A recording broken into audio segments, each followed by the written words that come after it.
नगर news 24 प्रतिबिंब जनमानसांचे। Over estimate रस्त्यांची कामे मंजूर करून मलिदा हडप करण्याचा अधिकारी ठेकेदारांचा डाव। गिरीश जाधव। विकास कामांसंदर्भात पालिकेने श्वेतपत्रिका काढून खुलासा न केल्यास गुन्हे दाखल करण्याचा दिला इशारा। शहरात सुरू असलेल्या विविध विकास कामात मोठा घोटाळा होत आहे। ओव्हर एस्टिमेट निधी मंजूर करून घेतला जात आहे आणि ठेकेदारांना त्याच पद्धतीने चेन करून टेंडर भरण्यास सांगण्यात येत आहे। त्यातून ओव्हर एस्टिमेट रस्त्यांची कामे मंजूर करून मलिदा हडप करण्याचा अधिकाऱ्यांचा आणि ठेकेदारांचा डाव असल्याचा आरोप शिवसेना उभाटा गट उपजिल्हाप्रमुख गिरीश जाधव यांनी केलाय।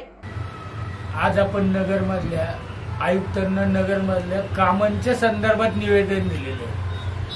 आपण त्याच्यात अशी एक मांडलाय विषय की नगरमधली जी टेंडर पद्धत आहे महानगरपालिकेची, समजा टेंडर 1 रुपयाचं असलं ते अधिकारी आणि ठेकेदार हे सगळे मिळून ते 1.5 रुपयापर्यंत नेतात एक्स्ट्रा कामं दाखवून, आणि मग ते वाटप ते काम असतं 1 रुपयाचं काम असतं 40 पैशाचं, त्याच्यात ते 1.5 रुपयापर्यंत नेतात। हा जो करोडो रुपयाचा भ्रष्टाचार आहे त्या संदर्भात आपण महापालिका आयुक्तांना श्वेतपत्रिकेची मागणी केलेली आहे। आणि नगरमध्ये जे आता या 4-5 वर्षात कामं झाले, कोणते की समजा कॉन्क्रिटीकरण झाले नगर शहरात, त्या कॉन्क्रीटमध्ये इंडियन कॉन्क्रीट काँग्रेस म्हणून जी भारत सरकारची संस्था आहे त्या संस्थेने कॉन्क्रीटच्या संदर्भात काही नियम घालून दिलेले की एवढ्या क्युबिक मीटरला एवढं स्टील पाहिजे, ह्या क्युबिक मीटरला एवढं स्टील पाहिजे। आपल्या इथं कॉन्क्रीट मध्ये स्टीलच वापरत नाही। हा कोणता जावई शोध यांनी आणलेला आहे आपल्याला नाही माहिती। 1.5 फुटापर्यंत कॉन्क्रीट करतात, त्याच्यात उगाच काहीतरी किरकोळ करतात।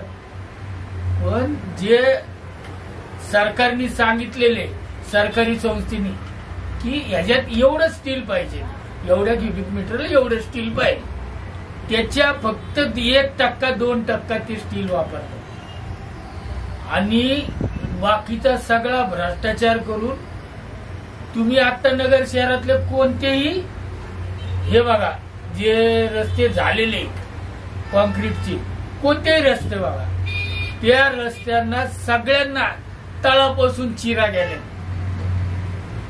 हे रस्ते 3-4 वर्षात खराब होणार आहे। यांचे जे रेट दिलेले आहेत त्यांना रस्त्यांच्या बाबत ते नॅशनल हायवेचे रेट दिलेले आहेत। नॅशनल हायवेला जे रेट असतात रस्त्यांच्या बाबत ते रेट ह्या महानगरपालिकेत दिलेले त्यांनी। मग हे रस्ते कमीत कमी 15 वर्ष टिकायला पाहिजे की नाही?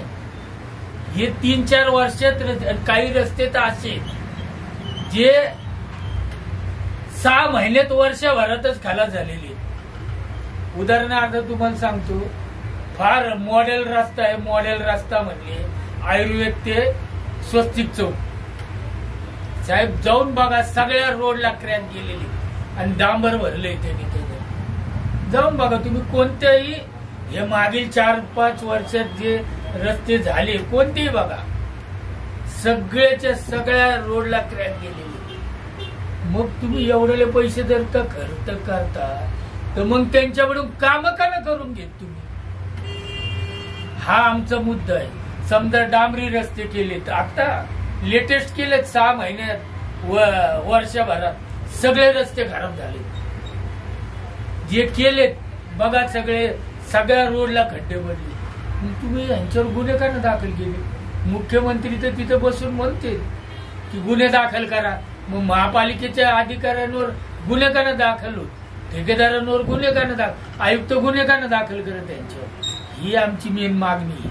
हे मागणीचं त्यांनी श्वेतपत्रिकेत जाहीर करावं। नगर शहरात म्हणतात 3-4 वर्षात 1000-1200-1500 कोटी निधी आला, सगळे म्हणतात कुठे तो निधी? कुठे? नगर मेन सिटीत जा, शहरात एकही रस्ता चांगला दाखवा। मागील खासदार माजी खासदार म्हणतात आम्ही करोडो रुपये खर्च केले।